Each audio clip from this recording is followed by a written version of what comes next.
ជំរាបសួរអ្នកនរគ្នាជួបមួយខ្ញុំពិភពពណ៌ខ្មៅហើយខ្ញុំនឹងមកសម្រាយរឿងឬមានចំណងជើងថាឆ្លងភពខ្លះជាតួអង្គបន្ទាប់បន្សំហើយសូមអធិស្ឋានមែនតើដោយសារតែខាងខ្ញុំវាភ្លៀងចង់ហើយបើសិនជាឮសំឡេងរំខានសូមអធិស្ឋានផងព្រោះខាងហ្នឹងក៏សួរទៅកាន់ជីឈឺថាលោកកើតអីជីឈឺតបវិញថាគ្មានអ្វីទេខ្ញុំគ្រាន់តែរៀនឆ្ងល់បន្តិចប៉ុណ្ណោះថាតើអ្នកទាំងពីរស្គាល់គ្នាដោយរបៀបណាជីឈឺបានគិតក្នុងចិត្តថាភាពល្បីល្បាញរបស់សិស្សប្អូនតូចពិតជាសោះសាយមែនដល់ថ្នាក់អ្នកប្រុសមកពីប៉ដ៏ធំមួយជាបឋានសួគ៌9ជាន់ម្នាក់នេះមករកគេដោយផ្ទាល់ថែមទៀតដោយប្រធាងបានបន្តថា3ឆ្នាំមុនថ្ងៃដែលធម្មតាតែក៏មិនធម្មតាថ្ងៃនោះខ្ញុំបានតាមឪពុករបស់ខ្ញុំទៅប៉ាក់តៅដើម្បីប្រគល់វត្ថុវេទមន្តហើយក៏កាត់ឲ្យឃើញកាលពី3ឆ្នាំមុនអ្នកប្រធានក៏បន្តនិយាយប្រាប់ជីឈឺថាខ្ញុំមិនប្រយ័ត្នក៏វង្វេងផ្លូវនៅក្នុងប៉ាក់តៅនោះក៏ផ្លាត់ជើងដើរចូលទៅក្នុងសំណាក់របស់គេក៏ឃើញថាគេកំពុងតែវឹកហាត់ដាវក្បាច់ដាវរបស់គេស្រស់ស្អាតឥតខ្ចោះគឺដូចទេវតាក្នុងគំនូរមែនតែនហ្មងត្រឹមបានឃើញតែម្ដងក៏ពិតមែនខ្ញុំនៅតែចងចាំមិនភ្លេចឡើយអ្នកប្រធានក៏និយាយថាគួរឲ្យស្ដាយណាស់កាលនឹងខ្ញុំរវល់តែផ្ដោតលើក្បាច់ដាវរបស់គេទៅមិនបានចូលទៅនិយាយរាក់ទាក់គេសំបីតែមួយពាក្យជីឈឺក៏និយាយថាមិនអីទេក្នែងអ្នកទាំងពីរចិត្តបានជួបគ្នាហើយមិនអញ្ចឹងមុខជាមានឱកាសបាននិយាយគ្នាមិនខានអ្នកប្រធានក៏និយាយថាមែនតែលោកគិតថាគេនឹងនិយាយជាមួយខ្ញុំឬជីឈឺក៏និយាយឲ្យផុតទៅពីមាត់ថាវាគួរតែអញ្ចឹងហើយជីឈឺក៏គិតក្នុងចិត្តថាបើមើលតាមអត្តចរិតរបស់សិស្សប្អូនតូចបើឲ្យទៅចាប់អារម្មណ៍គេនេះវាច្បាស់ជាចម្លែកហើយប៉ុន្តែពេលឃើញគេសប្បាយចិត្តយ៉ាងហ្នឹងខ្ញុំគួរតែកុំនិយាយការពិតអីនាំតែធ្វើឲ្យគេធ្លាក់ទឹកចិត្តប៉ុណ្ណោះអ្នកប្រធានក៏និយាយទៅកាន់ជីឈឺថាមែនហើយរឿងមួយនេះហាមលោកនិយាយខ្ចោះខ្ចាយដល់ក្រៅដោយសារខ្ញុំមានអារម្មណ៍ថាមាននិស្ស័យនឹងលោកទៅចេះតែប្រាប់លោកទៅជីឈឺនិយាយថាកុំព្រួយអីមាត់ខ្ញុំតូចចង្អៀតណាមិនចេះនិយាយតែផ្ដាស់នោះទេ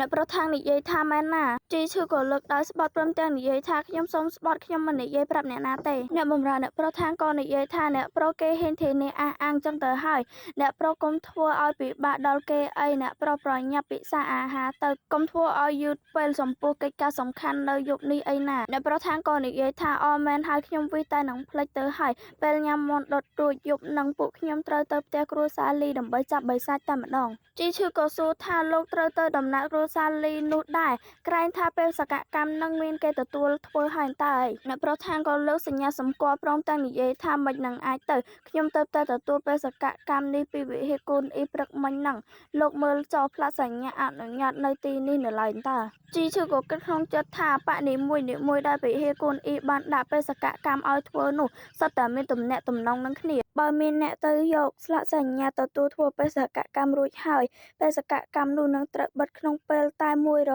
យៈសញ្ញាវេទមន្តមិនឲ្យអ្នកផ្សេងធ្វើទៀតទេជីឈឺក៏គិតបន្តថាពេលនេះផ្លាកសញ្ញាស្ថិតនៅក្នុងដៃខាងជឿឈិនបញ្ជាក់ថាបេសកកម្មនេះគឺជារបស់គេចុះសិស្សប្អូនតូចទៅដឹងបានយ៉ាងម៉េចអំពីរឿងគ្រួសារលីនោះគេក៏កាត់ឲ្យយើងឃើញកន្លែងស្នាក់អាស្រ័យរបស់អ្នកធ្វើដំណើរផ្លូវឆ្ងាយពេលហ្នឹងក៏ឮសំឡេងប្រតិចាគូហុងនិយាយទៅកាន់សែវជាថាសែវជាអញពិតជាមិនត្រឡប់ទៅវិញមែនណាសែវជាក៏តបថាមើលទៅប្រតិចាទំនងដូចជាខឹងខ្លាំងណាស់ឬក៏អាចទៅដល់ថ្នាក់ចង់ចាប់ចងខ្ញុំដើម្បីឲ្យត្រឡប់ទៅវិញប្រតិចាគូហុងក៏និយាយថាសែវជាមិនក៏អញប្រើពាក្យសម្ដីបែបនេះខ្ញុំទៅបង្ខំអញតាំងពីពេលណាសែវជាតបថាពីមុនមិនធ្លាប់ធ្វើតែក៏មិនមែនបានន័យថាថ្ងៃក្រោយមិនធ្វើនោះដែរប្រតិចាគូហុងស្ងាត់បន្តិចក៏និយាយទៅកាន់សែវជាថាឯងចូលពីភ្នំមកធ្វើបេសកកម្មលើកនេះគឺព្រោះតែជីឈឺមែនទេសែវជាក៏ឆ្លើយថាមិនខុសទេលោកទាយត្រូវហើយខ្ញុំចុះពីលើភ្នំលើកនេះគឺដើម្បីជួយ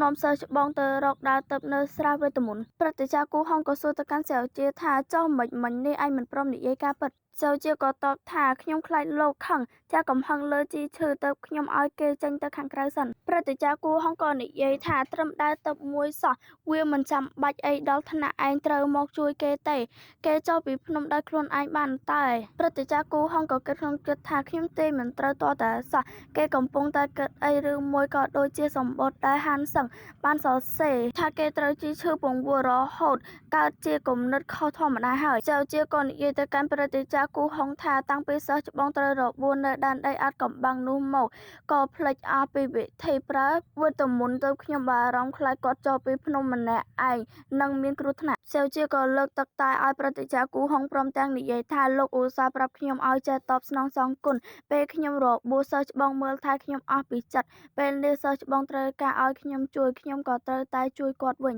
ព្រឹទ្ធាចារ្យគូហុងក៏និយាយថាកម្រណាស់ដែលឯងយកពាក្យសម្ដីខ្ញុំដាក់ក្នុងចិត្តបែបនេះក៏ឯងបន្តរកដើរទៅជាមួយជីឈឺចុះតែពេលយកដើរទៅបានហើយត្រូវប្រញាប់ត្រឡប់ទៅប៉ាក់វិញតាមដែលឯងធ្វើទៅបានមិនត្រូវធ្វើឲ្យយឺតពេលសម្រាប់ពិធីបុណ្យសង្យានទេសែវជាក៏តបថាកូនសិស្សដឹងហើយព្រឹទ្ធាចារ្យគូហុងក៏និយាយថាខ្ញុំនៅមានការងារច្រើនទៀតដែលមិនអាចទុកចោលយូរបានទេមួយរយៈនេះក្នុងក្រុមមិនសូវមានស្ថិរភាពឡើយឯងត្រូវប្រយ័ត្នសុវត្ថិភាពខ្លួនឯងផងសែវជាក៏និយាយថាកូនសិស្សសូមជូនពរដំណើរព្រឹទ្ធាចារ្យសែវជាក៏គិតក្នុងចិត្តថាគួរតែបញ្ឆោតគេបានមួយរយៈក៏ប៉ុន្តែទៅមុខទៀតត្រូវធ្វើយ៉ាងណាទៅហ្នឹងហើយអ្នកនរគ្នារឿងយើងអត់ដល់ទីបញ្ចប់ហើយ